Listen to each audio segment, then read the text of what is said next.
चलो शुरू करते हैं, थोड़ी फिलोसफिकल बात शुरू करते हैं। फिलोसफी जो वास्तविक बात है, ये तो देखिए कथाएं हैं, कहानियां हैं, और इस तरह के आपको हजारों हजारों आपको एग्जाम्पल हमारी किताबों में मिलेंगे। हम इनको गलत नहीं मानते हैं, हम इनको बिल्कुल सही मानते हैं। हमारे यहाँ बहुत ज्यादा लोग हैं जो इसको फॉलो भी करते हैं। आपको पता है हमारे यहाँ कितने ही साधु महात्मा ऐसे हैं जो दिगंबर ही रहते हैं, जो कपड़े नहीं पहनते, नंगे ही रहते हैं। और हमारा समाज ये नहीं कहता कि आप कपड़े पहन के आओ, हमको नहीं फर्क पड़ता। कोई इनसे सीखे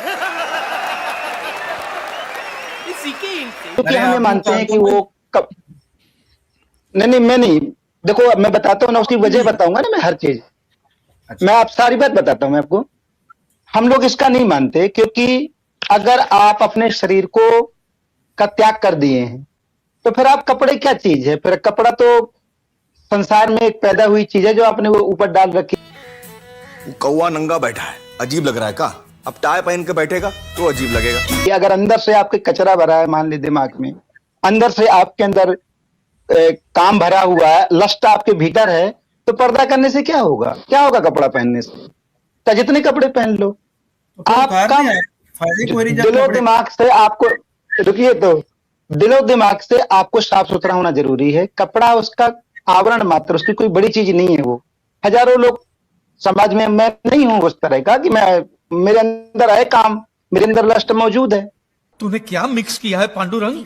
बता तो क्या पी के आया है? गंजा। देखो आपको कथा बताता हूं। वेद व्यास जी, आप सुनिए इसको, इसी में कथा है, और पहले अध्याय में ही वो कथा है।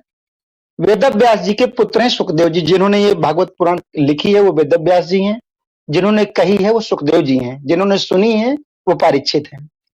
सुखदेव जी 5 वर्ष के थे तो वो जाने लगे, डिब्बा गोल करने। वो उनको ज्ञान प्राप्त हो गया, वो साधु बन के तपस्या के लिए जाने लगे। तो पीछे पीछे वेद व्यास जी रोते हुए, बेटा कहाँ जा रहे हो, बेटा कहाँ जा रहे हो, रुको रुको तुम कहाँ जा रहे हो, ऐसा कहते हुए वेद व्यास जी पीछे पीछे भागे। तब उनके रास्ते में एक बड़ी दुर्घटना, एक बड़ी अजीब ही बात हुई उस जगह पर। आप इसको डीप सेंस को समझेंगे तो आपको बहुत मजा आएगा, अगर समझ पाएंगे। और मुझे विश्वास है आज नहीं समझेंगे तो कल नहीं तो परसों कभी ना कभी समझ जाएंगे, आपको आनंद आ जाएगा।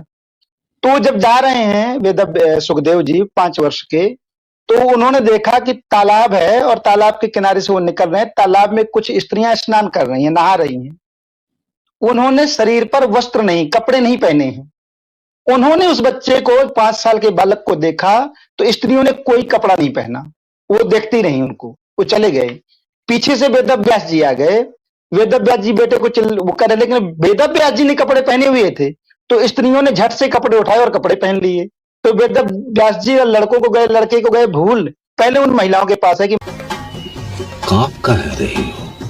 आप पहले एक बात बताइए कि आपके सामने एक लड़का नंगा जा रहा है और आप कपड़े नहीं पहने हैं, तो उस नंगे को देख के अपने कपड़े नहीं पहने।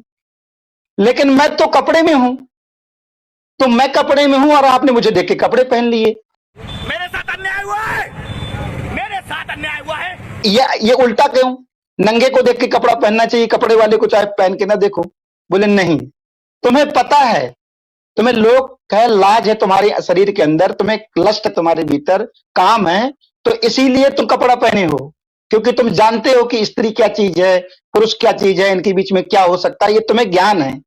इस ज्ञान की वजह से हम तुमसे असुरक्षित हैं, हम तो सिक्योर नहीं है तुमसे हम, क्योंकि तुम्हें इसका नॉलेज है। अगर तुम इसका नॉलेज ना होता तो हम सिक्योर होते हो, अगर हम सिक्योर होते तो कपड़े पहनने की कोई जरूरत नहीं है। इन्होंने कड़ी तपस्या से आपने आपको इस काबिल बनाया है। ये जो कपड़ा है ना, ये हमारे लिए, ये कहना चाहिए एक तरह का, ये हमारे लिए शर्म की बात है कि हमारी वजह से किसी को कपड़े पहनने पड़ रहे हैं। क्या सोच है रे तेरी, मानना पड़ेगा। नाजरीन, पंडित जी के शब्दों के ऊपर गौर फरमाइए। पंडित जी कहते हैं ये बड़ी शर्म की बात है कि आज हमें कपड़े पहनने पड़ रहे हैं, यानी कि वो ये कहते हैं कि ये नंगे ही रहना चाहिए। तो मैं इसलिए तो कह रहा हूँ पंडित जी, देखें, हम ये समझते हैं कि कपड़ा इंसान की जरूरत है दो चीजों के लिए। एक उसकी शर्म की चीजों को ढांपता है और दूसरा मौसम से बचाता है। ये इंसान की दोनों जरूरतें हैं। हमारे नजदीक शर्म की चीजें हैं उनको ढांपना चाहिए, और मौसम से भी बचाता है। आप कहते हैं ये शर्म की बात है कि हमें आज कपड़े पहनने पड़ रहे हैं, तो आप शर्म ना कीजिए, लज्जा उतार दीजिए, बिल्कुल सनातन धर्म की तरह, शिव जी की तरह उतार दीजिए। आप क्यों शर्मा रहे हैं कपड़े पहन के? अगर आपके लिए ये शर्म की बात है तो उतार के फेंक दीजिए, अपने घर वालों के भी उतार दीजिए। फटाफट खोल के दिखाओ, फटाफट खोल के दिखाओ। बात तो सही है। और घूमिए फिरिए जैसे आपके शिव भक्त फिरते हैं। आपको किसने मना किया? आप इतना शर्मिंदा हो रहे हैं कि इस समाज के अंदर आपको कपड़े पहनने पड़ रहे हैं। असल में आपके अंदर वो सनातनी रूह है, इस वजह से वो आत्मा आपको तंग करती है पंडित जी। खैर, हम आगे बढ़ेंगे इस टॉपिक के ऊपर, जो पक्ष लेना चाहे ले ले, क्योंकि इसी एक पॉइंट के ऊपर अगर हम रहे तो बहुत सारी बातें रह जाएंगी, और मैं नहीं चाहता कि पंडित जी की मौजूदगी। भगवान शिव तो असैव हैं, मतलब वो तो हमेशा ऐसे ही रहते हैं। वो तो नंग दड़ंग भी घूमते थे, नंगे रहते थे, भभूत मले रहते थे, शमशानों में घूमता कहा बसे जी वीराने में, हम लोग तो कहते ही हैं उनको। वो तो ऐसे ही करते थे। अब वो ऐसा करते थे तो करते थे, हम उनको ऐसा ही मानते हैं। भैया आप बुजुर्ग हैं, आप अंदर चलिए। क्या रे बाबा, चाचा ये सवेरे सवेरे क्या मेरे को यही देखने का है क्या? उसमें हम क्या कहते हैं, भगवान तो भगवान है, भगवान चाहे कुछ भी करे वो मेरे करने के लिए नहीं है। भागवत पुराण कहती है ईश्वर का कहा हुआ मानो, जो ईश्वर की इच्छा है, जो तुम्हें संदेश दे रहा है, जो बता रहा है कि ऐसा चलना है, वैसा करो। देखिए, कुछ कर गुजरने की एक तमन्ना होनी चाहिए तो करना। परेशान हो गए हम लोग 2.5 साल से, ये भी परेशान हो गए, हम भी परेशान हो गए, करो फिर। कहानी अभी खत्म नहीं हुई है। नो प्रॉब्लम, मेरे लिए तो बड़ी आसान बात आपने दोबारा की। अब श्रीमद् भगवतम की बात भी नहीं मानते। उन्होंने कहा जो भगवान जो करते हैं, जो कहते हैं, मान लो। अगर तो आप कहें जी आपके लिए कपड़े उतारना मुश्किल है, तो आप झूठ बोल रहे हैं, आप उतार सकते हैं। आप अपनी पत्नी को अपनी लैप में इसी तरह बिठा सकते हैं जिस तरह भगवान ने बिठाया था। ये ऐसा काम नहीं कि जो आप कर ही नहीं सकते। और भारत के अंदर आप चले गए, यूरोप के अंदर आधे कपड़े पहने हुए और पूरे नहीं पहने हुए।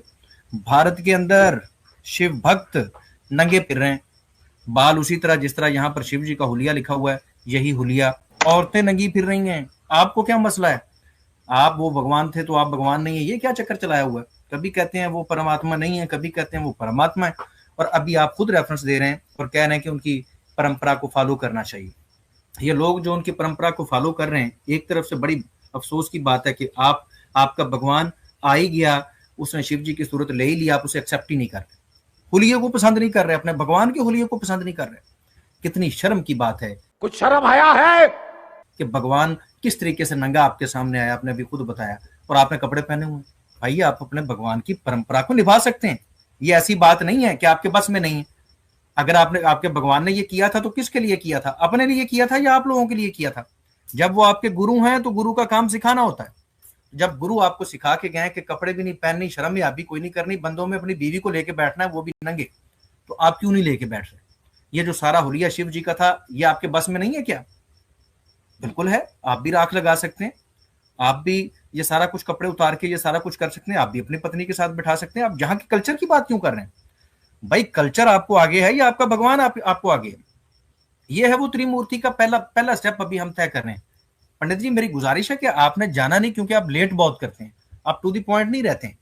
आप अभी तक ये जुमला नहीं कह सके जो पार्वती जी ने कहा था कि ये धर्म गुरु हैं, और ये मैनिफेस्टेशन है दरअसल धर्म की।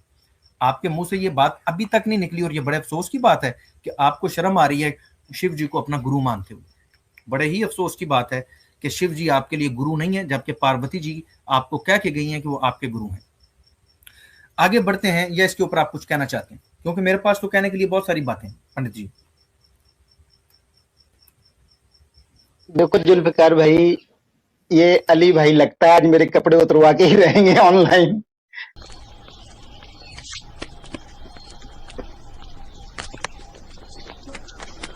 सुल्तान, अबे रुक।